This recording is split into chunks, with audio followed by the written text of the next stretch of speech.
या ठिकाणी आमचा पदाधिकारी कार्यकर्ता मेळावा होता। येणाऱ्या नवी मुंबई महानगरपालिकेच्या निवडणुकीच्या दृष्टीने तयारीच्या दृष्टीने ह्या मेळाव्याचं आयोजन केलं होतं। 3 कार्यक्रमाचा भाग आहे। खासदार म्हणून निवडून दिलेला आहे। दिल्लीमधील खासदार म्हणून जी काही कामं आहेत ती आपण करतच असतो। बरेचसे जण ठाण्यातल्या कार्यालयात येत असतात। आमचे पदाधिकारी कार्यकर्ते आमचे नगरसेवक हे लोकांच्या संपर्कात असतात। एक दिवस आपणही लोकांच्या संपर्कात येऊ, लोकांपर्यंत पोहोचू, अशा पद्धतीने कामाची पद्धत आम्ही ठेवलेली। आमचे मुख्य नेते एकनाथ शिंदे साहेब यांनी सर्व ठिकाणी स्थानिक स्वराज्याच्या संस्थाच्या ज्या काही निवडणुका आहेत महायुती म्हणून लढण्याचा निर्धार केलेला आहे।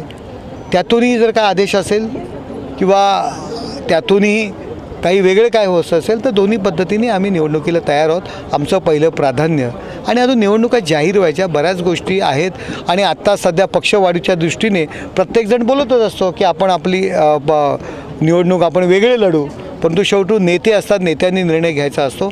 नेत्यांनी जो निर्णय घेतला आहे त्याचं तंतोतंत पालन करण्याचं काम आमच्यासारख्या कार्यकर्त्यांचं आहे। भास्कर जाधवांचे मी पण सकाळपासून 2 दिवस ऐकतो आहे की मी म्हणजे माझा उपयोग करून घेतला नाही।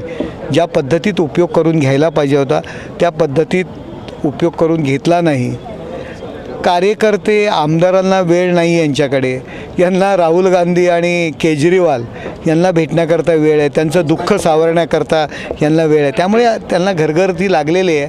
अशाच पद्धतीने घरघर लागणार आहे। उद्धव ठाकरे देखील आज पदाधिकाऱ्यांची बैठक घेतलेली होती। पुन्हा एकदा उद्धव ठाकरे ॲक्शन मोडवरती पाहायला मिळतात। काय करणार ॲक्शन मोड काय?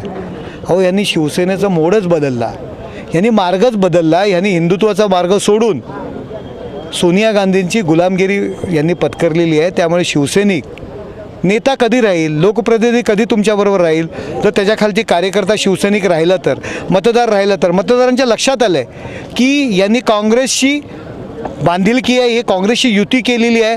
त्यामुळे लोक त्यांच्यासोबत राहत नाही आहेत, लोक त्यांना मतदान करत नाहीत आणि यामुळे हे सर्व आमदार आणि जी काही मंडळी असतील ते एकनाथ शिंदे साहेबांच्या नेतृत्वामध्ये येत आहेत।